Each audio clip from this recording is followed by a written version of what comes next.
Tapos siyahin natin yung oras natin. Kapalit tayo ng gulong, bagong clutch lining, belt, slider. May gagawin tayong motor ng tropa. Kaya ito na, let's go. Gawin na natin lahat para mamaya uuwi kami ng Bulacan. Yan, nakabit ko na lahat. Ikakabit ko na lang sa motor ko. Yan, nakabit ko na sa motor ko. Fast forward lang tayo para mabilis lang ang video. Ito na. Walang aso.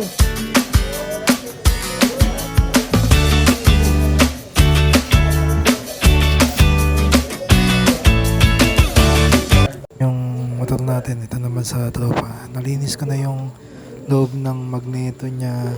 Nalinis na rin. Yung stator na lang, pinabili ko siya ng CVT cleaner kasi mas maganda gamitin yun para mas malinis yung stator niya. Kumanda yung takbo at kuryente ng motor niya. Yan, let's go! Ko na nga pala na videoan yung paano ko na tapos yung motor na to. Diretso na kami biyahe na ito nung kasi alas 9:30 na ako nakatapos. Kaya yun, hindi ka na na-videoan. Videoan ko na lang yung paalis na kami ng Kainta sa siya na nasa Kainta na kami.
Nag-stop over muna kami kasi parehas kami hindi pa naghahaponan.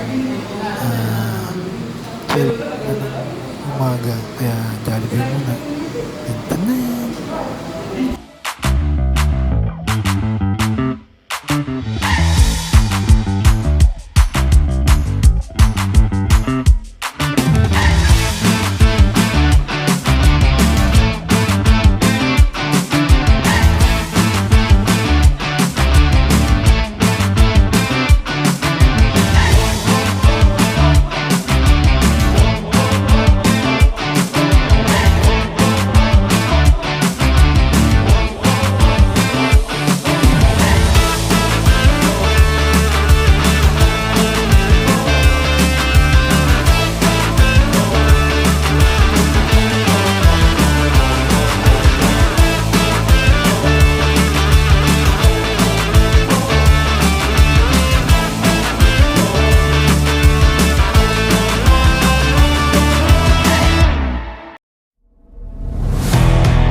titigilan ko na mag-video kasi 15 minutes na sa bahay na kami at masyado nang madilim sa dadaanan namin. Focus muna tayo sa pagdadrive.